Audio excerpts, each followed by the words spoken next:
Tennis cricket में most of the team strategy match के पहले बनाते हैं और कुछ तो ऐसे होते हैं जो स्ट्रेटजी बनाते ही नहीं, सीधा मैच खेलने पहुंच जाते हैं। लेकिन जो असली विनिंग टीम होती है वो अपनी स्ट्रेटजी को पहले से बना के चलते हैं। तो आज के इस वीडियो में मैं आपको एग्जैक्ट फॉर्मूला बताऊंगा जिससे आप अपने मैच को जीत सकते हो, चाहे ऑपोजिशन कितनी भी स्ट्रॉन्ग क्यों ना हो। तो हेलो दोस्तों, मेरा नाम है शुभम कुमार, स्वागत है आप सभी का हमारे इस नई वीडियो में। तो गाइस, आज के इस वीडियो में मैं आपको बताऊंगा मैच से पहले आपकी क्या बैटिंग स्ट्रेटजी होना चाहिए, आपके बॉलिंग के क्या प्लान होने चाहिए, आपकी फील्ड प्लेसमेंट कैसी होनी चाहिए जिससे आप किसी भी ऑपोजिशन के सामने मैच को जीत सको।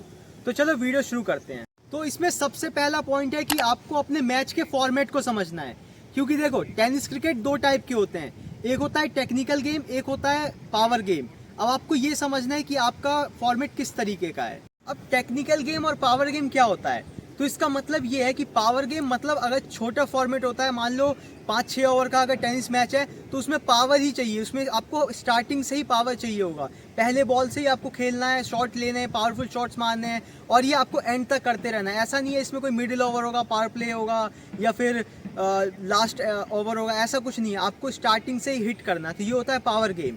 और टेक्निकल गेम वो होता है अगर आपका लॉन्ग फॉर्मेट है, मतलब मान लो 10 ओवर का 20 ओवर का मैच है तो उसमें आपको स्ट्रेटजी के साथ खेलना है। आपको उसमें मिडिल ओवर्स में सिंगल रोटेट करने होंगे, स्ट्राइक रोटेट करना है, सिंगल डबल्स ये चाहिए होगा और आपको खराब बॉल का वेट करना है। आपको उसमें टेक्निकल गेम में ये समझ के चलना है कि आपको खराब बॉल को टारगेट करना है, अच्छे बॉल पे मारने जाओगे तो आउट जाओगे और मैच लंबा है तो आपको उसमें स्कोर करने में दिक्कत हो।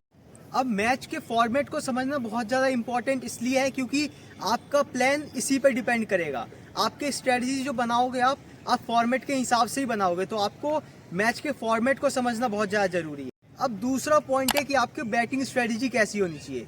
तो देखो पावर गेम में तो आपका बैटिंग स्ट्रेटजी क्लियर होना चाहिए कि आपको हर बॉल पे खेल मारना ही है। मतलब ऐसा नहीं है कि 6 ओवर का मैच है, 36 बॉल होते हैं तो 36 के 36 बॉल पे आप हिट करो, लेकिन मोस्ट ऑफ द बॉल में आपको हिट ही करना है, उसमें यही रहेगा।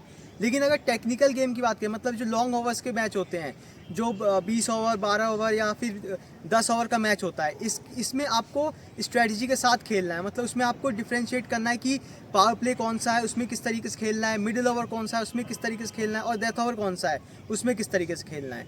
तो सबसे पहले हम पावर प्ले ओवर्स को समझते हैं। अब पावर प्ले ओवर्स उनको कहते हैं जो मैच के स्टार्टिंग के कुछ ओवर्स होते हैं, उनको पावर प्ले ओवर्स कहते हैं। अब देखो ये जो पावर प्ले ओवर्स होते हैं ये आपके मैच को बिगाड़ भी सकते हैं और बना भी सकते हैं, तो इसको आपको अच्छे से यूज़ करना है। अब पावर प्ले ओवर्स में आपको रेकलेस हिटिंग नहीं करना है, कंट्रोल हिटिंग करना है। रेकलेस हिटिंग कंट्रोल हिटिंग का मतलब है कि आपको थोड़ा पावर प्ले ओवर है तो इसका मतलब ये नहीं कि आप पहले से मारना स्टार्ट कर दो, आपको 1-2 बॉल टाइम देना है, 1-2 बॉल आप समझो, बॉलर को समझो, पिच को समझो, इतना आप टाइम ले सकते हो, उसके बाद आप हिटिंग करो। और हिटिंग में भी आपको प्रेशर नहीं लेना है कोई कि मुझे हवा में शॉट खेलना है या फिर रन नहीं आ रहे तो मारना है। आप थोड़ा काम रहो, प्रेशर लोगे तो आप वो गलती कर दोगे, इसलिए आप थोड़ा समझ के खेलो, फील्ड के हिसाब से खेलो और थोड़ा ऑफ साइड को ज़्यादा टारगेट करो, क्योंकि ऑफ साइड थोड़ा ज़्यादा सेफ रहता है खेलना। तो आप इस हिसाब से खेलोगे तो आपका गेम बहुत अच्छा जाएगा। अब हम मिडिल ओवर्स की बात करते हैं, तो इसमें आपको सिंपल ये ध्यान रखना है कि ये एक कहने का ये होता है कि ये बोरिंग फेज होता है गेम का, लेकिन ये बोरिंग नहीं है, ये आपकी गेम को बनाते हैं। तो इसमें आपको स्ट्राइक रोटेट करते रहना है। अगर आप स्ट्राइक रोटेट नहीं करोगे तो प्रेशर आएगा, तो आपको ये ध्यान रखना है कि आपको स्ट्राइक रोटेट करते रहना है और हर बॉल में मारने नहीं जाना है, जो खराब बॉल आएगा उसको टारगेट करना है, बस आप इतना ध्यान रखो। अब डेथ ओवर की बात करते हैं। डेथ ओवर में आपको लास्ट के जो ओवर्स होते हैं उनको डेथ ओवर कहते हैं। तो ये आप में आपके स्कोर को बूस्ट करने का काम करेंगे। मतलब अगर आपके स्कोर मान लो 30-40 रन ही है मान लो, तो उसको भी आप 100 तक पहुंचा सकते हो। अगर अच्छे से खेलोगे, अच्छे से हिटिंग करोगी तो आप इतने रन स्कोर कर पाओगे।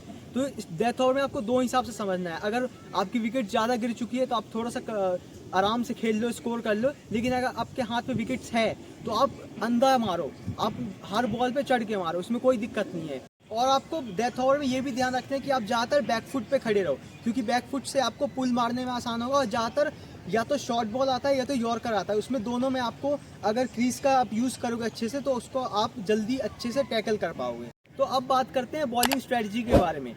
आप ये समझो टेनिस क्रिकेट में जो फास्ट बॉलर्स होते हैं, जिनके पास पेस ज़्यादा होता है, उससे ज़्यादा विकेट लेने की प्रोबेबिलिटी होती है स्लो बॉलर्स की, क्योंकि उनके पास वेरिएशंस ज़्यादा होते हैं। ज़्यादातर यही देखा जाता है कि जिन थोड़े स्लो बॉलर्स होते हैं उनके पास वेरिएशन ज़्यादा होता है और टेनिस क्रिकेट में बहुत ज़्यादा यूज़फुल होता है।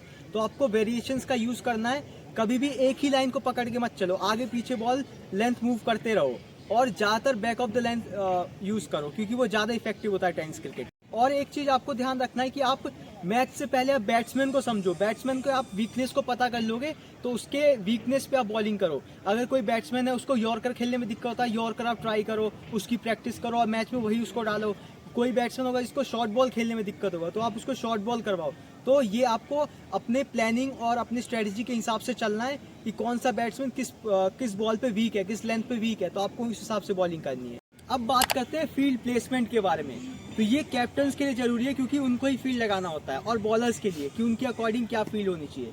तो कैप्टन्स ये ध्यान रखो कि आपको फील्डिंग वहाँ लगानी है जहाँ जरूरी है। आप प्लेयर्स के हिसाब से फील्डिंग मत लगा कि उनको कंफर्टेबल नहीं है, धूप लग रहा है, ये सब नहीं होता गेम में। बहुत सारे मैच में आप देखते हो कि फील्डर कहता है यार मुझे वहाँ लगा दे, यहाँ फील्डिंग नहीं करूँगा, ऐसे ऐसे। तो आपको ये ध्यान रखना है कि आपके प्लेयर्स इतने ज़्यादा सपोर्टिव होने चाहिए, गेम में फोकस होना चाहिए कि आप जहाँ भी उनको फील्डिंग लगाओ, जहाँ जरूरी है वो वहाँ लग जाए शांति से। और एक चीज़ आपको ध्यान रखनी है कि आपको फील्डर वहाँ लगाना है जहाँ बॉल बार बार जा रही है। आप कुछ कैप्टन ये होते हैं जो सोचते हैं यार यहाँ बॉल जाएगी, लेकिन जा कहीं और रही है, तो आप अपने एजम्पशन के हिसाब से फील्ड मत लगाओ। जहाँ बॉल प्रैक्टिकली जा रही है आप मैच को, सिचुएशन को पढ़ो, उस हिसाब से अपनी फील्डिंग लगाओ। अब नेक्स्ट पॉइंट है टीम कम्युनिकेशन, क्योंकि कम्युनिकेशन बहुत ज़्यादा इंपॉर्टेंट है। अगर बॉलर अपने कैप्टन को यही नहीं बोलेगा कि उसको किस अपने बॉल के अकॉर्डिंग कहाँ पे फील्ड चाहिए, तो कोई स्ट्रेटजी काम नहीं आएगा। तो आपको कम्युनिकेट करना है अपने कैप्टन से, बॉलर्स अपने कैप्टन से कम्युनिकेट करो कि आपको कौन सा फील्ड चाहिए। बैट्समैन अगर हैं तो उनको अपने पार्टनर से कम्युनिकेट करना है कि किस तरीके से बॉल आ रही है, किस तरीके से मूवमेंट हो रहा है। कीपर्स अपने प्लेयर से कम्युनिकेट करो, तो इस हिसाब से आप कम्युनिकेशन अच्छी रखोगे तो आपका मैच बहुत अच्छा जाए। तो अब बात करते हैं कि ऐसे कौन सी मिस्टेक्स होती है जिनके वजह से आप मैच हारते हो। तो इसमें 3-4 पॉइंट है। एक पॉइंट हो गया कि आप बॉलर्स जो हैं वो एक ही पेस पे बॉलिंग करते रहते हैं, वेरिएशंस नहीं करते हैं। बैट्समैन ये करते हैं कि वो हर बॉल पे एक ही शॉट ट्राई करते हैं, हर बॉल पे हिट करने का ही ट्राई करते हैं। एक ये गलती हो सकती है कि आप फील्ड प्लेसमेंट आपका सही नहीं है। तो ये 3 गलती हो सकती है आपके बैटिंग, फील्डिंग और बॉलिंग के रिलेटेड।